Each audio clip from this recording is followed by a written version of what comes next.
The recruitment officer's mandibles clicked in what I assumed was amusement.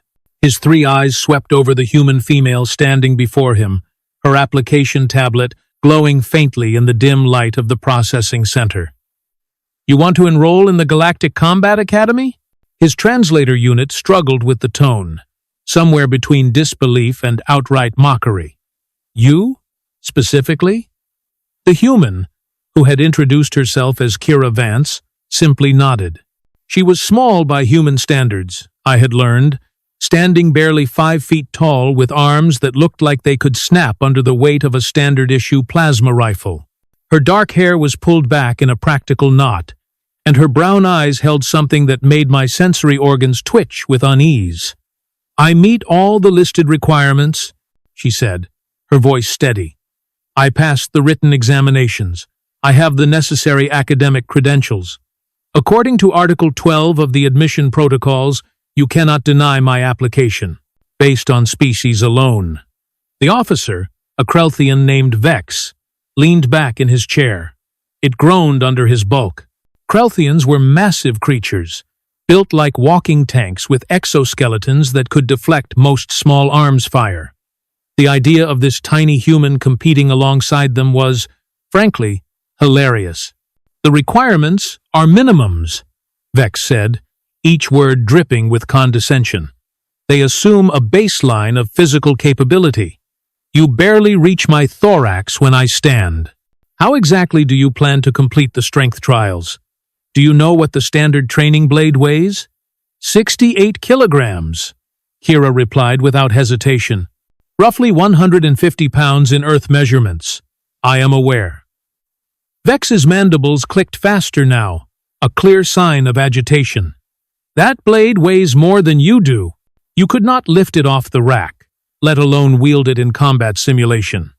I am trying to save you the embarrassment, human. Go find a nice safe position in communications, or medical support. Combat training is for warriors." I watched from my observation post, taking notes. "My name is Krill, and I serve as a secondary administrator for the Academy. It was my job to document unusual applicants, and humans were still very much unusual. They had only joined the Galactic Council 3 cycles ago, and most of what we knew about them came from rumors and scattered reports. The rumors were contradictory. Some said humans were fragile, weak creatures who had somehow stumbled into spacefaring technology through sheer luck. Others whispered darker things. Stories from the border conflicts where human mercenaries had shown up and left behind. Well, let us just say, the cleanup crews had nightmares. "I would like to take the practical examination," Kira said, interrupting my thoughts, "as is my right under Academy regulations." Vex stood, his full height making the human look even more absurd by comparison. "Fine, fine. You want to humiliate yourself? Be my guest. The practical exam begins in 2 standard hours. Equipment, Bay 7. Do not be late, and try not to hurt yourself before you even reach the testing grounds." Kira simply smiled. It was not a nice smile. It was the kind of smile that made me want to check the emergency exits. Equipment Bay 7 was crowded when I arrived to observe the practical examinations. Word had spread quickly through the academy about the human who thought she could compete. Students and instructors alike had gathered to watch what they assumed would be a spectacular failure. The testing area was a large open space with padded floors and walls. Weapon racks lined one side, filled with training blades of various sizes and weights. These were not sharpened, of course, but they were weighted and balanced like real combat weapons. A blow from one could break bones if delivered with sufficient force. 6 other applicants stood ready, a mix of species I recognized. 2 Krelthians, both massive and confident. A Threxian, with 4 arms and reflexes, fast enough to snatch flies from the air. A pair of Vortan twins, their scales gleaming under the lights. And 1 Helion, a species known for their psychic abilities and strategic thinking.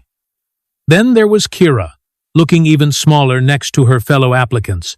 She wore standard academy workout attire, which hung loosely on her thin frame.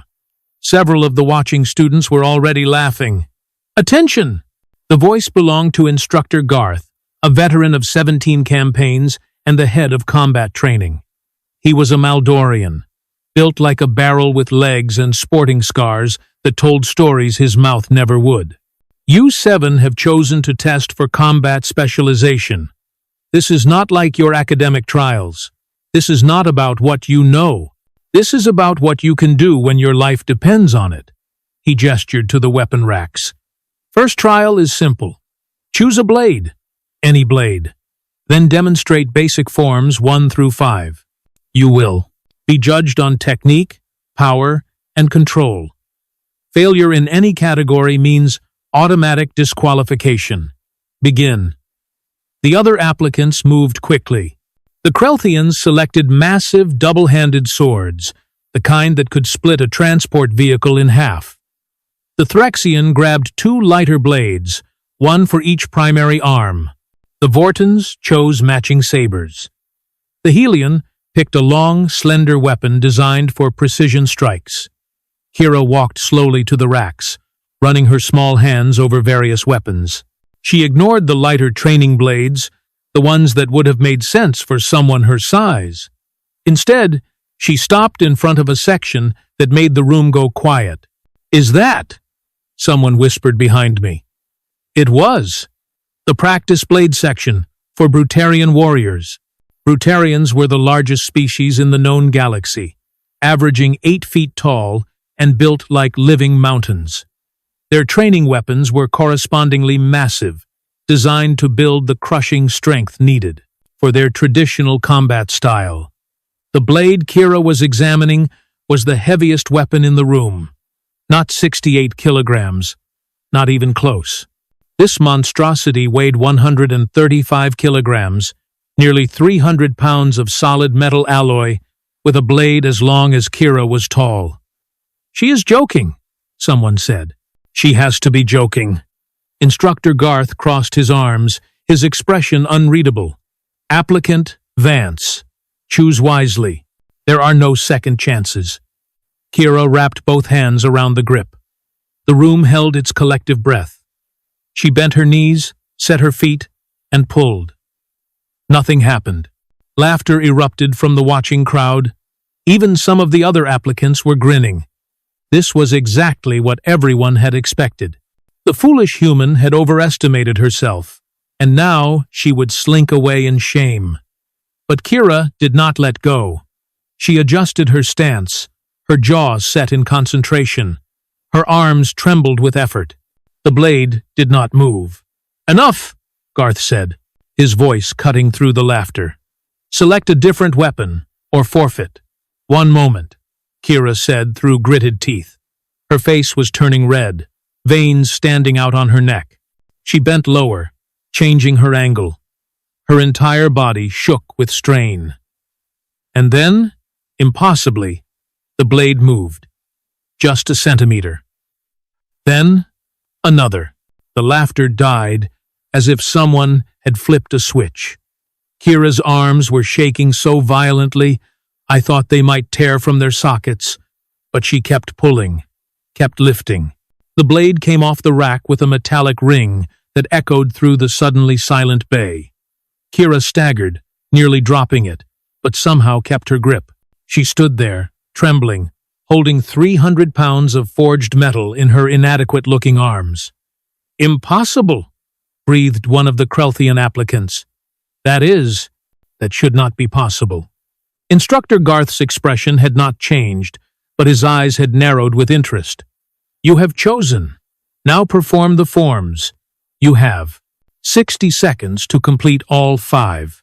Begin." What happened next would become legend in the academy halls, though no one who was not there would truly believe it. Kira could barely hold the massive blade steady at first. Her arms shook with constant tremors. The first form, a basic overhead strike, was clumsy and slow. She nearly dropped the weapon twice, but she did not drop it. She completed the form, then moved to the second. A horizontal sweep, that required rotating the blade in a full circle. Her movements were rough, unpracticed with a weapon this heavy, but technically correct. Form 3. A defensive parry combined with a counter-strike. Kira's breath came in ragged gasps. Sweat poured down her face. The blade wavered dangerously, but she forced it through the sequence. Form 4. A complex series of cuts designed to overwhelm an opponent's defense. This was where most applicants showed their skill. The Krelthians had made it look easy with their massive weapons, flowing through, the movements like a deadly dance. Kira made it look like torture. Every movement seemed to cost her. Her arms trembled continuously now.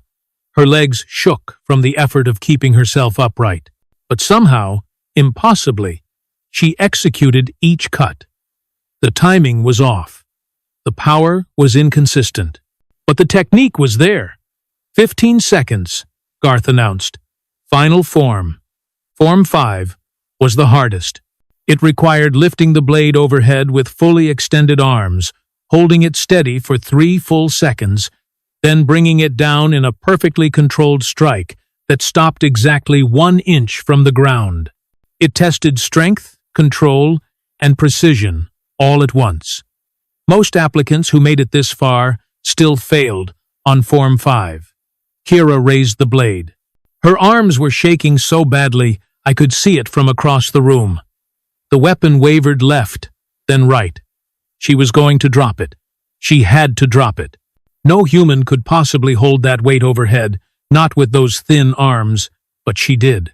Her face contorted with effort, veins standing out like cables under her skin. Her whole body trembled with the strain, but she held the blade steady. Then she brought it down. The movement was not smooth. It was not pretty, but it was controlled. The blade stopped exactly where it should, 1 inch from the padded floor, held there by pure, stubborn will and arms that should have given out minutes ago. Then Kira dropped the blade. It hit the floor with a thunderous clang.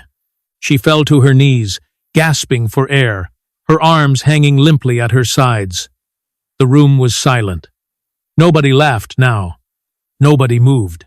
We had just watched something that should not have been possible. This tiny human, with her weak-looking arms, had lifted and wielded a weapon designed for species 3 times her size. Instructor Garth walked slowly across the floor. He stopped in front of Kira, looking down at her kneeling form. "Can you stand, applicant?" Kira nodded, though it took her 3 tries to actually get her legs under her. She stood on shaking limbs, her arms still hanging uselessly at her sides, facing the instructor without flinching. "That was the sloppiest execution of the forms I have seen in 15 cycles," Garth said flatly. Several people in the crowd snickered, relieved that normalcy was being restored. "However," Garth continued, and the snickering stopped, "you completed all 5 forms with technically correct movements, using a weapon that no one in this room expected you to lift, let alone control. You did not quit. You did not ask for a lighter blade. You chose the hardest possible challenge and forced your body to meet it." He paused, studying her with those calculating eyes. "Why? Why choose that blade? You could have selected a weapon suitable to your size and strength. You might have actually performed well." Kira took a shuddering breath. When she spoke, her voice was hoarse but clear. "Because this is the Galactic Combat Academy. You train the best. You teach people to fight against enemies who might be stronger, faster, or better equipped. If I cannot push past my limits here, where it is safe to fail, then I will die when it matters." She straightened, despite the obvious pain. "My arms are weak compared to yours. My body is fragile by galactic standards. I know this. Everyone knows this. But humans have a saying. The heaviest weights forge the strongest steel. I came here to be forged, instructor, not to take the easy path." Garth studied her for a long moment. Then, to my complete shock, he smiled. It was a small smile, barely visible, but it was there. Applicant Vance, you passed the first trial. He raised his voice to address the room. Let this be a lesson to all of you. Strength is not just about how much you can lift. It is about how far you are willing to push beyond what you think you can do. This human has more warrior spirit in her small frame than half the students already enrolled. He turned back to Kira. Go to the medical bay. Have them check your arms and give you recovery supplements. I suggest you spend that time training with weapons more appropriate to your actual capabilities. Kira managed a tired smile. With respect, instructor, I will train with the Brutarian blade. I need to get better at this. The room erupted in surprised muttering. Even Garth looked taken aback. You can barely hold it, applicant. Training with a weapon you cannot properly control will only injure you. I could barely hold it today, Kira corrected. Give me a week. I will show you what humans can do when we refuse to quit. She turned and walked toward the exit, her gait unsteady but determined. Every eye in the room followed her. I found myself making additional notes, my appendages moving rapidly across my data tablet. This human was either going to become one of the Academy's greatest success stories or a cautionary tale about the dangers of overconfidence. As she reached the door, one of the Krelthian applicants called out, "Hey, human, what you did was impressive, but you know you got lucky, right? That blade does not fight back. Wait until you face a real opponent." Kira paused. She looked back over her shoulder, and that unsettling smile was back. I am counting on it. See you next week, when the real tests begin. Then she was gone, leaving behind a room full of warriors who were no longer quite sure what to think about the small human with the weak arms and the unbreakable will. I spent the next week observing Kira whenever my duties allowed. Academy regulations permitted applicants to use training facilities during the preparation period, and Kira took full advantage. She was there every morning when the facilities opened and often stayed until the automated systems forced everyone out for the night cycle. She did not train with lighter weapons as Garth had suggested. Every session, she went straight to that massive Brutarian blade, and every session, she struggled. I watched her fail to lift it dozens of times, watched her arms shake and give out, watched her fall, get up, and try again. But I also watched her get better. By day 3, she could lift the blade without as much visible strain. By day 5, she could hold it overhead for 10 seconds instead of 3. By day 7, she was practicing the forms with movements that, while still not smooth, were notably improved. Other applicants noticed too. The training bay that had been empty during Kira's sessions began to fill with observers. Students who had laughed at her now watched in silence as she repeatedly pushed her body past what should have been possible. On the evening before the next trial series, I found instructor Garth observing from the same elevated platform I used. He did not acknowledge my presence, his attention fixed on the human below as she worked through Form 4 for what must have been the 100th time that day. "What do you make of her, Administrator Krill?" he asked, without looking at me. I considered my words carefully. She is either exceptionally determined or exceptionally foolish. I have not decided which. Perhaps she is both, Garth said. Do you know what the next trials consist of? Practical combat simulation against automated opponents. I replied, Standard Academy protocol, modified for this testing cycle, Garth corrected. The Council wants to evaluate how different species handle asymmetric warfare scenarios. The automated opponents will be programmed to match the approximate capabilities of each applicant's species. Understanding dawned slowly. The human will face opponents calibrated for human strength and speed, which means opponents much weaker than her fellow applicants will face, Garth confirmed. At least, that was the assumption.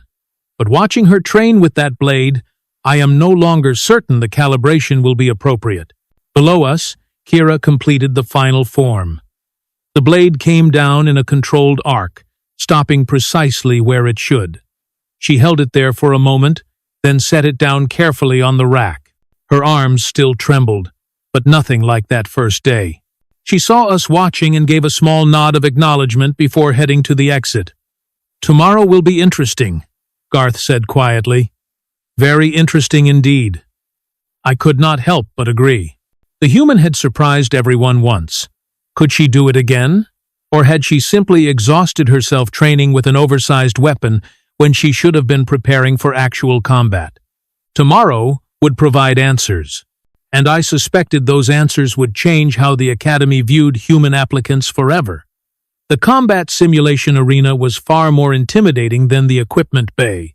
Holographic projectors lined the ceiling, capable of generating realistic enemies that could dodge, block, and counter with lethal precision. Force feedback systems ensured that every strike felt real, and sensors monitored vital signs to prevent actual injury while still making the experience convincingly dangerous.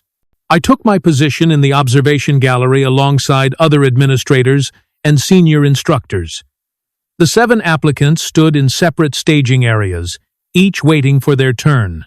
The trials would be conducted individually, with increasing difficulty levels until the applicant either succeeded or failed.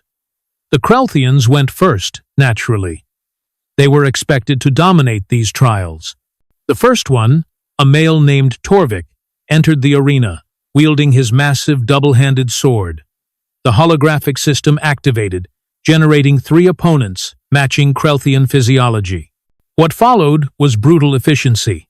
Torvik's species had evolved as apex predators on a high-gravity world. His movements were economical, powerful, devastatingly effective. He cut through the first wave of opponents in 43 seconds. The second wave, consisting of 5 enemies, took him 92 seconds. By the third wave, 7 opponents simultaneously, even Torvik began to show strain, but he prevailed. He failed on Wave 4 when 9 enemies overwhelmed his defenses. The crowd in the observation gallery murmured appreciatively. Reaching Wave 4 was considered excellent for a first-cycle applicant. The second Krelthian performed similarly, also failing at Wave 4 but lasting slightly longer. The Threxian, whose name I learned was Pixara, approached combat differently.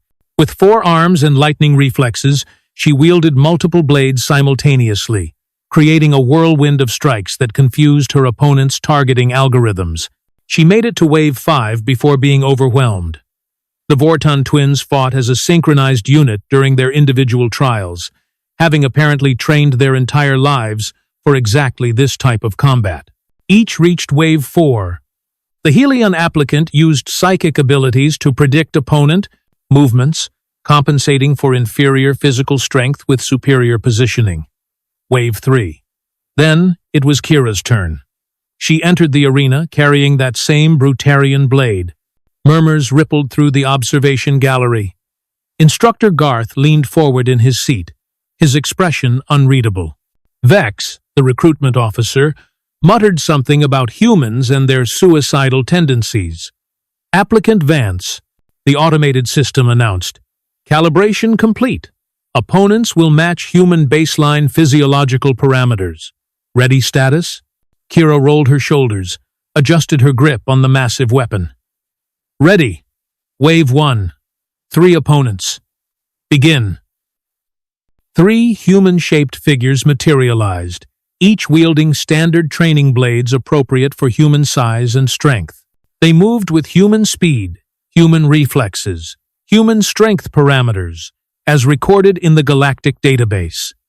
What the database apparently did not account for was human unpredictability. The opponents closed in with textbook formation, classic academy training. Kira did not wait for them to engage. She charged forward, that enormous blade held low in a 2-handed grip. The first opponent moved to parry, clearly expecting an overhead strike. Instead, Kira pivoted at the last second, using her momentum to swing the blade horizontally. The sheer mass of the weapon made it nearly impossible to stop once in motion. The holographic opponent tried to dodge, but was not programmed to expect a human wielding 300 pounds of metal with that much velocity. The blade passed through its midsection. The hologram flickered and disappeared, registered as a kill. The second opponent attacked from her exposed side. Standard tactics. But Kira used the blade's weight against it, letting the momentum of her first swing carry her completely around in a full circle. The blade came back faster than any human weapon should move, because no human should have been able to control. Something that heavy in a full spin. The second opponent went down. The third hesitated, clearly analyzing this unexpected combat style. That hesitation cost it. Kira reversed her grip, lifted the blade overhead despite the obvious strain, and brought it down in a crushing vertical strike. 3 opponents, 47 seconds. The observation gallery erupted in excited chatter. On the arena floor, Kira was already breathing hard, but she kept the blade ready. Her arms trembled visibly, but her stance remained solid. Wave 2. 5 opponents. Begin. 5 holographic humans materialized in a semicircle formation. They moved to flank her, professional and coordinated. Kira planted her feet, watching them close in.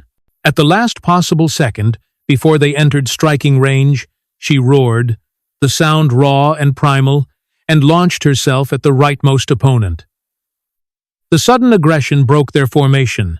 The rightmost enemy fell quickly, unprepared for her ferocity. But now the others had her surrounded. Strikes came from multiple angles. Kira could not possibly defend against them all, not with a weapon that size, except she did not try to defend. She attacked, constantly. The blade never stopped moving. She used its weight like a wrecking ball, each swing carrying into the next. If an opponent blocked, the sheer momentum drove them backward, creating openings. If they dodged, she was already pivoting to the next target. It was not elegant. It was not textbook academy technique. It was furious, relentless, and absolutely terrifying. 2 more opponents went down. Then a fourth. The last one managed to score a hit on her shoulder. The force feedback system registered the damage, and Kira grunted in pain. But she did not slow down. She turned into the strike, absorbing it, and brought her blade around in a devastating arc that ended the simulation. Wave 2 complete. 138 seconds. Kira was now visibly exhausted, her breathing ragged, sweat soaking through her uniform. But when the system asked if she wanted to continue or take a rest period, she shook her head. Continue, she gasped. Wave 3. She is insane. Someone whispered behind me. That blade is destroying her arms. Look at how they shake. It was true. Kira's arms trembled constantly now, the sustained effort of wielding such a massive weapon taking its toll. But she kept her grip firm, kept the blade ready. Wave 3, 7 opponents, begin. This wave was different. The system had analyzed her first 2 performances and adjusted. The holographic opponents spread out more, moved more cautiously. They were learning. 2 attacked simultaneously from opposite sides, while the others circled, looking for openings. Kira could not maintain her previous strategy. 7 opponents, all learning from her tactics, all coordinating their strikes. She took hits. The force feedback system registered damage to her leg, her ribs, and her back. Each impact made her stagger, but she kept fighting. And that was when I understood what made humans truly dangerous. She was losing, clearly losing. Her arms could barely hold the weapon. Her body was accumulating damage that would have stopped most species. The logical choice was to yield, to accept that she had performed admirably but reached her limit. Instead, she got angrier. Her movements became more aggressive, more reckless. She stopped trying to defend entirely. Every ounce of her remaining strength went into offense. The blade became a hurricane of metal, impossible to predict because her attacks made no tactical sense. She was fighting with pure emotion now, rage and determination overriding pain and exhaustion. 3 opponents fell to her berserker assault, then 2 more. The remaining 2 tried to maintain distance, to wait for her to collapse from exhaustion. But Kira did not give them time. She charged, screaming incoherently, and brought the blade down in an overhead strike with every bit of the strength she had left. The impact registered as lethal. The hologram disappeared. 1 enemy remained. Kira spun toward it, raising her blade, but her arms finally gave out. The weapon slipped from her grasp and clattered to the floor. The last opponent closed in for the finishing strike. Kira did not retreat. She lunged forward, inside the opponent's reach, and tackled it. The hologram fell with her on top of it. They grappled on the arena floor. The opponent was programmed with human strength. So was Kira. But the opponent was also programmed to fight rationally. Kira bit its throat. The holographic teeth did not actually break skin, of course, but the sensors registered it as a lethal attack. The simulation ended. Wave 3 complete. 294 seconds of sustained combat. Kira lay on the arena floor, chest heaving, unable to move. The observation gallery was silent. We had just watched a human applicant clear Wave 3 using a weapon completely unsuitable for her species, sustaining injuries that should have stopped her twice over, and finishing the final opponent with her teeth because her arms had finally failed. Instructor Garth stood slowly. He descended from the gallery to the arena floor. Medical personnel were already moving in to check on Kira, but Garth waved them back momentarily. He stood over the exhausted human, studying her. "Can you stand, applicant?" he asked, his voice echoing in the silent arena. Kira tried. Her arms would not support her. Her legs barely functioned. She managed to get to her hands and knees, then fell back down. "No, sir," she admitted. "I cannot. Do you wish to continue to Wave 4? The question was standard protocol, but everyone knew it was rhetorical. No one continued after collapsing. Kira actually laughed. It was a painful, gasping sound, but genuine. "I would love to, sir. But my body appears to have voted otherwise. I yield." Garth nodded. "Medical team, see to her injuries. Applicant Vance, you will remain in medical observation for 12 standard hours, after which we will discuss your performance." They carried Kira out on a medical float stretcher. As she passed the observation gallery, I saw her manage a weak thumbs-up gesture toward the other applicants. Several of them returned it. The Krelthian who had mocked her earlier simply stared, his mandibles slack with disbelief. I found Instructor Garth in his office later that evening, reviewing combat footage from the trials. He gestured for me to enter without looking up from his display screens. "Administrator Krill, I assume you have questions." "Many," I admitted, starting with whether that performance was typical for human applicants. Garth finally looked at me, his expression thoughtful. "I have trained exactly 7 human students since their species joined the Council. None of them attempted anything like what we witnessed today. Most selected weapons appropriate to their size and strength. They performed adequately, though not exceptionally. Nothing that would suggest their species possessed unusual potential. Then, what makes this one different?" "That," Garth said, gesturing to the screens, "is precisely what I intend to determine." He pulled up footage from Kira's Wave 3 performance, specifically the moment when she stopped defending and threw herself entirely into attack. "Look at her vital signs during this sequence. Heart rate through the roof. Adrenaline levels spiking beyond what should be survivable. Pain receptors screaming. And yet, she kept fighting, kept pushing harder." He switched to different footage, this time from the equipment bay 7 days prior. "Compare that to her initial attempt with the Brutarian blade. Same physiological stress response. Same refusal to acknowledge physical limits. But notice how much more controlled she is in the later footage. Her body adapted in 1 week to handle loads it was never designed for. Human adaptability is documented, I said slowly. But that degree of improvement seems extraordinary. Because it is, Garth confirmed. Most species have physiological limiters, biological safeguards that prevent them from injuring themselves through overexertion. Humans have them too, but humans also have something we have never encountered before. They can override those limiters through sheer will. They call it different things: adrenaline rush, second wind, berserker rage. The specifics vary, but the result is the same. In extreme situations, humans can force their bodies to perform beyond their normal capabilities. He pulled up medical scans from Kira's post-combat examination. Look at her muscle tissue, micro tears throughout her arms and shoulders. Her body was literally destroying itself to maintain the strength needed to wield that blade. Any rational species would have dropped the weapon when pain reached critical levels. Humans feel the same pain. They simply choose to ignore it.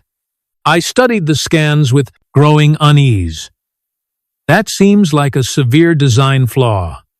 A species that can casually damage itself pursuing objectives would not survive long in evolutionary terms.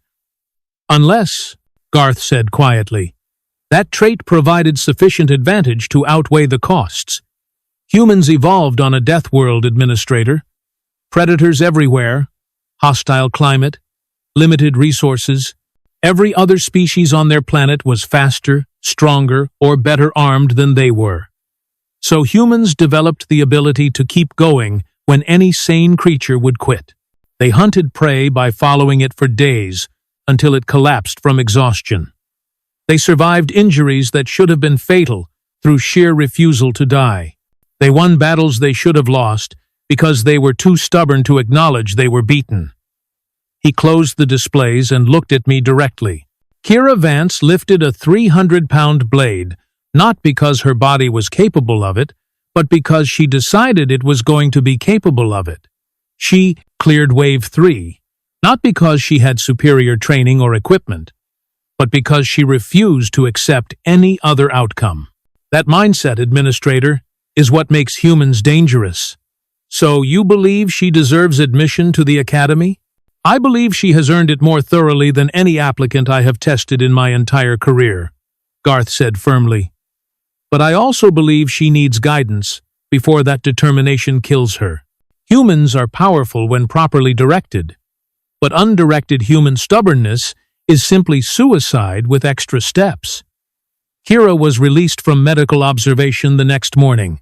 Her arms were heavily bandaged, and she moved stiffly, but she reported to Instructor Garth's office at the appointed time. I was present as a witness, standard procedure for final admission decisions. Garth did not waste time on pleasantries.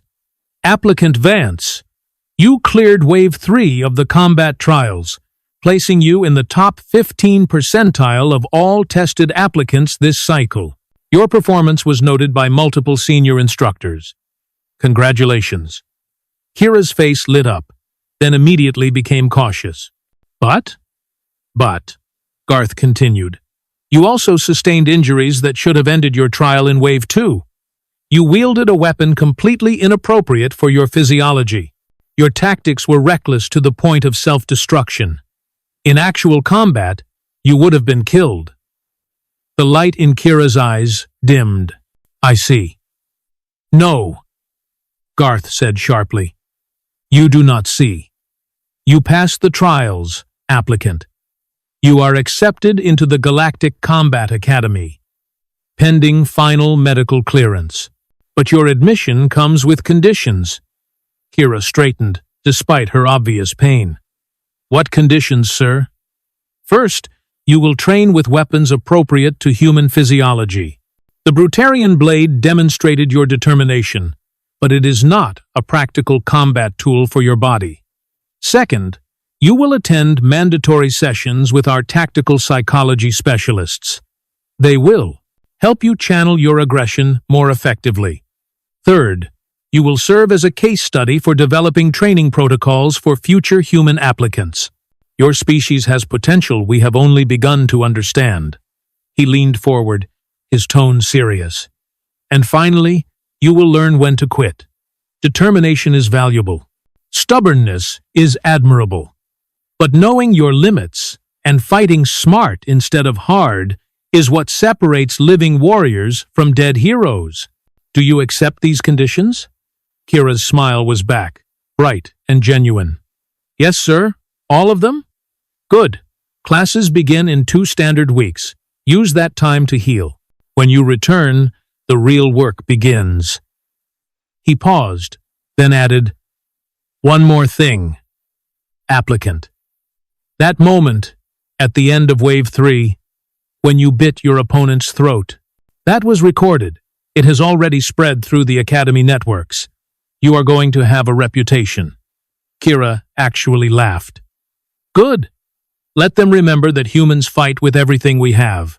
Blades, fists, teeth, whatever it takes." After she left, I remained in Garth's office, processing what had transpired. "You genuinely believe humans will change how the Academy operates?" "I believe they already have," Garth replied. "For generations, we have trained warriors based on physical superiority. Bigger, stronger, faster. But humans are forcing us to reconsider those priorities. Vance is not the strongest applicant we have ever accepted. She is not the fastest or most skilled. But she has something that cannot be taught. The absolute refusal to be defeated by her own limitations." He pulled up the Academy's applicant database, highlighting several pending applications, all human. "We have 37 more human applicants this cycle, Administrator. If even a fraction of them possess what Vance demonstrated, we are going to need to completely restructure our training programs. The galaxy is not ready for what humans can become once they are properly trained." I looked at the list of names, imagining dozens of small, seemingly fragile humans pushing themselves beyond rational limits. It was a terrifying thought. Perhaps the galaxy should be worried. "Perhaps," Garth agreed. "But they are on our side, Administrator. Be grateful for that." 3 months later, I stood in the same observation gallery, watching intermediate combat trials. The students were more advanced now, facing complex scenarios designed to test tactical thinking under pressure. Kira was in the arena, wielding twin blades designed for human proportions. They were lighter, faster, more appropriate for her frame. But she had not lost that fierce determination that made her stand out. She moved through opponents with controlled aggression, channeling her natural stubbornness into precise, devastating strikes. She was not the strongest student. The Krelthians could still overpower her in direct confrontation. She was not the fastest. The Threxians outpaced her easily, but she was winning more training matches than students who should have been her superiors, because she never fought the way they expected. She adapted, improvised, and absolutely refused to give up. And she was not alone anymore. 5 other human students had enrolled after her acceptance, inspired by her example. They trained together, pushing each other to exceed their limits. The Academy was learning to accommodate human unpredictability, and in turn, humans were learning to temper their natural recklessness with tactical discipline. Instructor Garth joined me in the gallery, watching Kira complete her trial. "She has come far," he observed. "Not just physically. She is learning to think like a warrior instead of just fighting like one." "Do you still believe she made the right choice?" I asked. "Choosing the hardest path?" Garth smiled, a rare expression. "Applicant Vance taught me something important, Administrator. Sometimes the hardest path is the right path, precisely because it is hard. Easy. Victories teach nothing. But surviving impossible challenges, pushing past every limit, refusing to quit, even when your body breaks, that forges something extraordinary." On the arena floor, Kira completed her trial and turned to face the observation gallery. She saw us watching and raised her fist in salute. a human gesture of triumph and respect. Her fellow human students cheered. Even some of the other species joined in. The Academy had mocked her weak arms. They had assumed her small frame meant small capability. They had expected her to fail, to quit, to realize she did not belong among the warriors of the galaxy. Instead, she had lifted their heaviest blade and dared the universe to stop her. And the universe had learned a valuable lesson. Humans do not measure strength in muscles alone. They measure it in will, in determination, in the absolute refusal to accept defeat.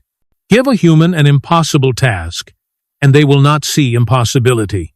They will see a challenge worth attempting. That was what made them dangerous. That was what made them valuable. And that was why the Galactic Combat Academy, after thousands of years of training the greatest warriors from hundreds of species, had finally found something they had never encountered before. They had found humans. And the galaxy would never be quite the same again.